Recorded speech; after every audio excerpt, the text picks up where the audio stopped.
Topic की ओर चलते हैं।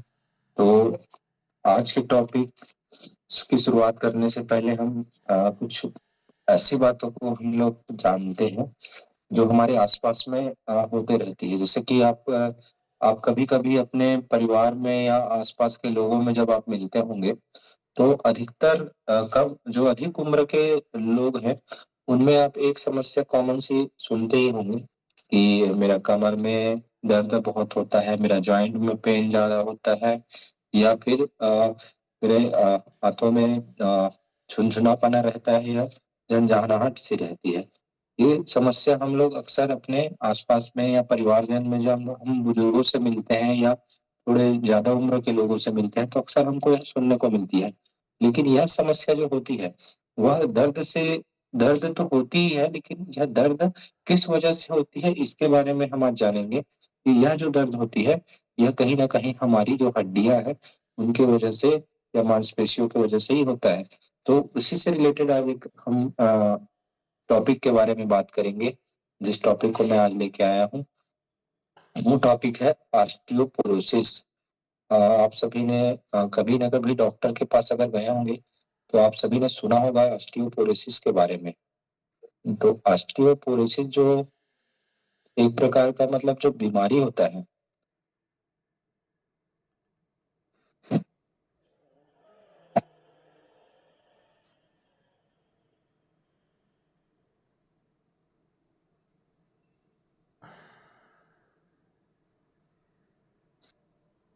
ये देखिए ऑस्टियोपोरोसिस जैसे कि मैंने पीक में लगाया है।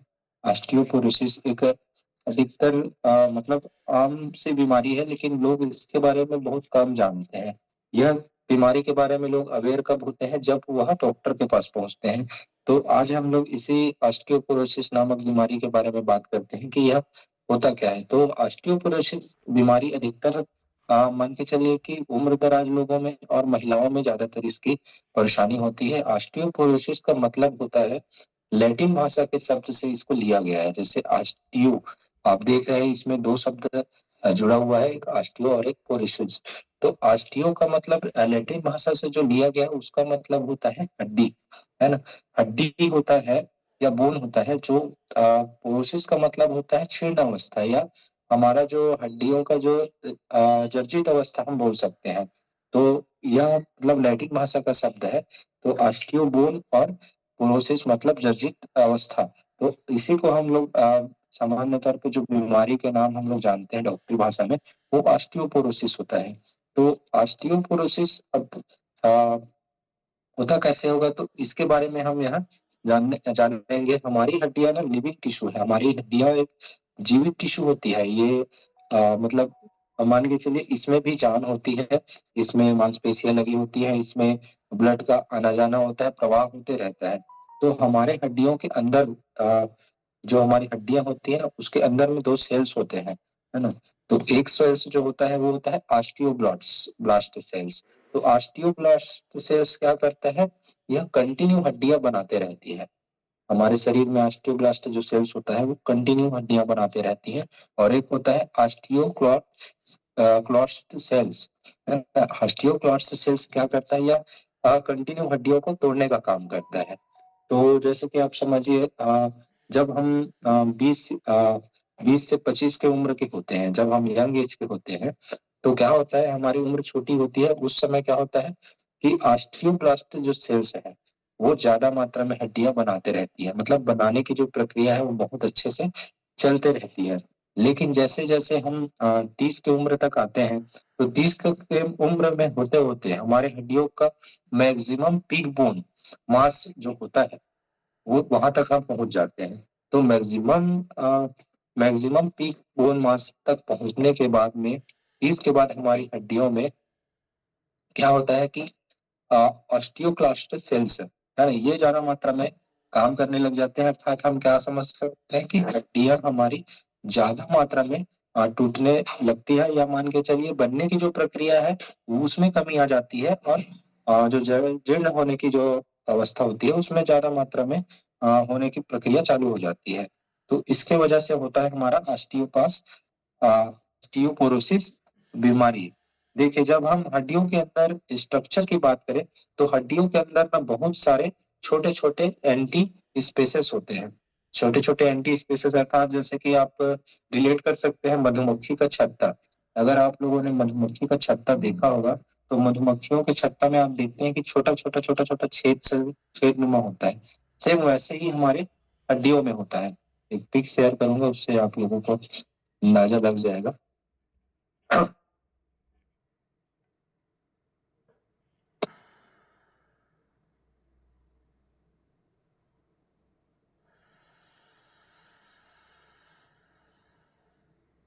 जैसे पिक में आप देख रहे होंगे कि ऑस्टियोपोरोसिस की जो हम बात कर रहे हैं, तो हड्डियों में ये देखिए कि जो मधुमक्खी के छत्ते के समान दिखाई दे रहा होगा, ऐसा एक छिद्र होता है ना? तो यह छिद्र क्या होता है, जब हड्डियों में स्पेस बढ़ने लग जाता है या इसी के कारण मतलब आपकी हड्डियों की मतलब जो डेंसिटी है या घनत्व है, वह कम होने लग जाती है। जब यह घनत्व कम होने लग जाती है, ये इसमें जो होल दिख रहे हैं, वह बढ़ने लग जाते हैं और जब आपके शरीर में डेंसिटी या घनत्व कम हो जाती है, तो उसी दौरान आप धीरे-धीरे, धीरे-धीरे आपकी हड्डियाँ जो है ना वो कमज़ोर होते जाती हैं या आसानी से यह टूटने के कगार में पहुँच जाती है।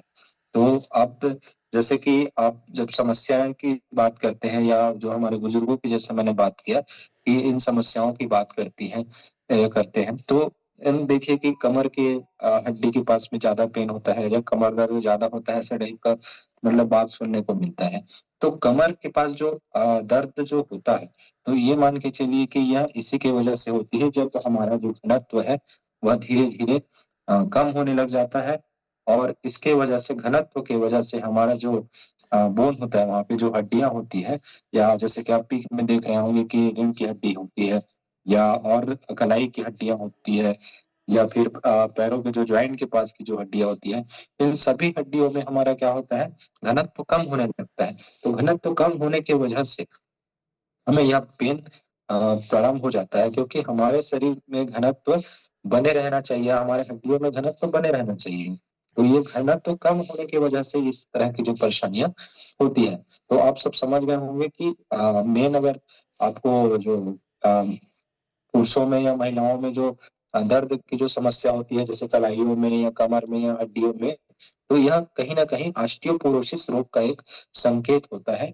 आपकी हड्डियों में जो होने वाला एक रोग होता है, उसका आप संकेत मान सकते हैं। अब ये होता किसमें है, किन लोगों में ज़्यादा होता है, तो ये महिलाओं में। महिलाओं में 40 से 45 के बाद क्या होता है कि महिलाओं में जब मेंसोपॉज़ जब होता है ना, उसके बाद बहुत ज़्यादा इन लोगों को इस परेशानी से जूझने के लिए मतलब पड़ता है। पड़ता इसलिए है क्योंकि ये हार्मोन असंतुलन के कारण ये होने वाला रोग है। इसका हार्मोन असंतुलन से भी बहुत रिलेशन है जैसे कि प्रजनन हार्मोन जो होते हैं, ये बहुत ज़्यादा रिलेट करते हैं और महिलाओं में इसके वजह से बहुत ज़्यादा पेन होता है। पुरुषों में भी जब प्रजनन जो हार्मोन्स होते हैं जब वो 50-60 के बाद में जब डीएक्टिव होते हैं, तो उसके वजह से भी पुरुषों में भी इस तरह की जो समस्याएँ हैं होने की संभावना बहुत ज़्यादा बढ़ जाता है। तो ये तो हो गया कारण कि ये किस कारण से होता है, तो और कुछ लक्षणों के बारे में हम लोग जान लेते हैं कि इसके वजह से और क्या-क्या हमें परेशानियाँ जैसे होती है। जैसे ऑस्टियोपोरोसिस का मतलब मेन लक्षण तो आप मान के चलिए आपका मेटाबॉलिज़्म से भी है। अगर आपका मेटाबॉलिज़्म अच्छे से नहीं चल रहा है या मेटाबॉलिज़्म अच्छे से कैल्शियम या विटामिन डी3 जैसे मतलब तत्वों का ऑब्जर्वेशन नहीं कर पा रहा है, आपका गट हेल्थ में अच्छे से ऑब्ज़र्व नहीं हो रहा है, तो भी इसकी समस्या होगी। हार्मोन्स अनबैलेंस चल रहा है तो उसकी वजह से भी होगी।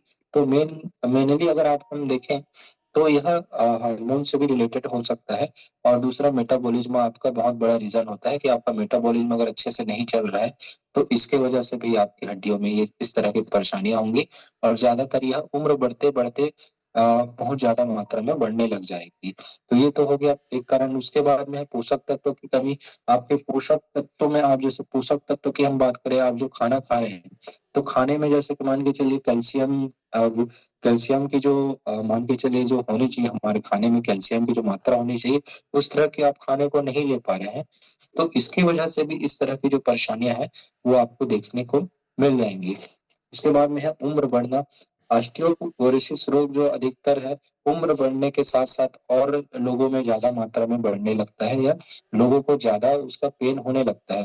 तो उम्र बढ़ना भी एक ज़्यादा उम्र धीरे-धीरे उम्र जब बढ़ते जाता है, तो भी यह एक परेशानी का कारण बनता है। उसके बाद में है कुछ बीमारियाँ, जैसे आपको डायबिटीज़ है या थायराइड है। तो डायबिटीज़ और थायराइड जो होती है वो हार्मोन से रिलेटेड बीमारियाँ होती हैं। तो जब आपका डायबिटीज़ मान के चलिए आपका डायबिटीज़ का जो लेवल अच्छा नहीं है, आपका थायराइड का लेवल अच्छा नहीं है ना? तो इसके वजह से भी आपको कहीं न कहीं आपका जो है थायराइड के बारे में हम बात करें तो थायराइड डायरेक्ट हमारे मेटाबॉलिज़्म को इफ़ेक्ट करती है या मेटाबॉलिज़्म को कंट्रोल करती है, आपके जो थायराइड हार्मोन्स होती है।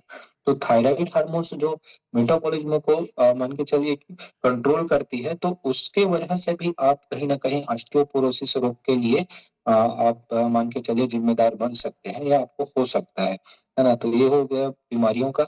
उसके बाद में है जीवन शैली। आपके जीवन शैली में आप आहार अच्छा नहीं ले रहे हैं, कैल्शियम युक्त भोजन नहीं कर रहे हैं या एक्सरसाइज़ अच्छा नहीं कर रहे हैं, तब भी यह इस तरह की परेशानियाँ आपको देखने को मिलेंगी और आपकी जो हड्डियों में घनत्व या बोन डेंसिटी वाली जो प्रॉब्लम है, वो देखने को मिलेगी, जिसकी वजह से आप ऑस्टियोपोरोसिस रोग के लिए एक्सपोज़ हो सकते हैं। तो ये तो हो गया हमारे जितने भी कारण हैं, है ना? इन सब कारणों से ही होता है। तो अब हम जानते हैं कि ये तो कारण हो गए, तो इससे हम बचे कैसे?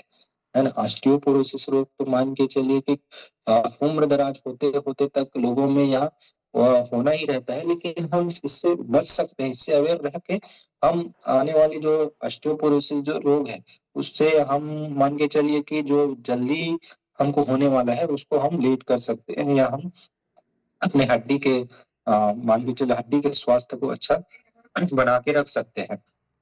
तो बचने के उपाय में आपको सबसे पहला ऑस्टियोपोरोसिस से बचने के लिए आपको ना क्या करना होगा, कैल्शियम और विटामिन डी वाले कैल्शियम और विटामिन डी3 वाले आहार आपको लेने होंगे।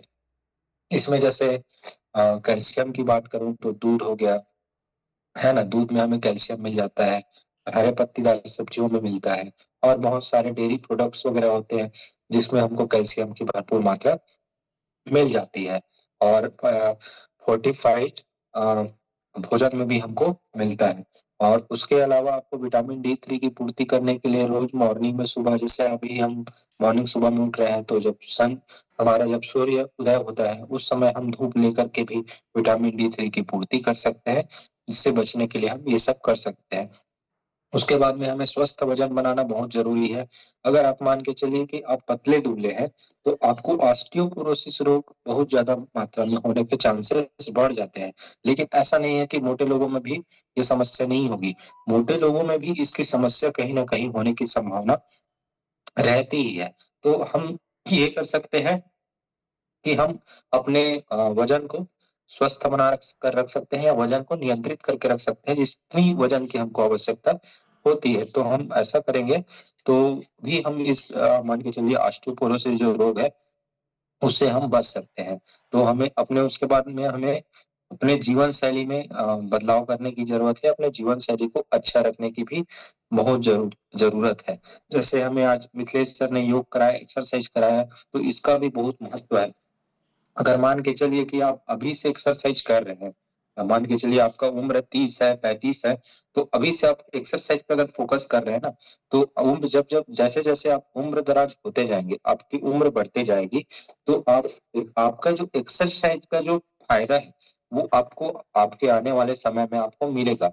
उससे क्या होगा कि आप कंटिन्यू एक्सरसाइज करते रहेंगे, तो ये जो परेशानी है जो ऑस्टियोरोसिस हड्डी आपको जो चित्र में दिख रही है, ऐसे आपके हड्डी के साथ नहीं होगा, बल्कि आपकी हड्डी कैसे रहेगी, जो आपको पिक दिख रहा होगा गोल में, उस तरह की हड्डी आपका बना रहेगा। तो एक्सरसाइज वेरी इंपॉर्टेंट इसके लिए और दूसरा है हमारा जीवन शैली अच्छे से रखना। हमारा जीवन शैली जैसे-जैसे हम अच्छा रखेंगे, वैसा-वैसा हमको इस तरह के बीमारियों से बचने का उपाय मिलते रहेगा। तो इससे बचने के लिए आप इस तरह के अगर उपाय करते हैं, तो आप निश्चित ऑस्टियोपोरोसिस जो रोग है, वो आपको मान के चलिए कि घेरेगी नहीं और आप एक स्वस्थ जीवन जीने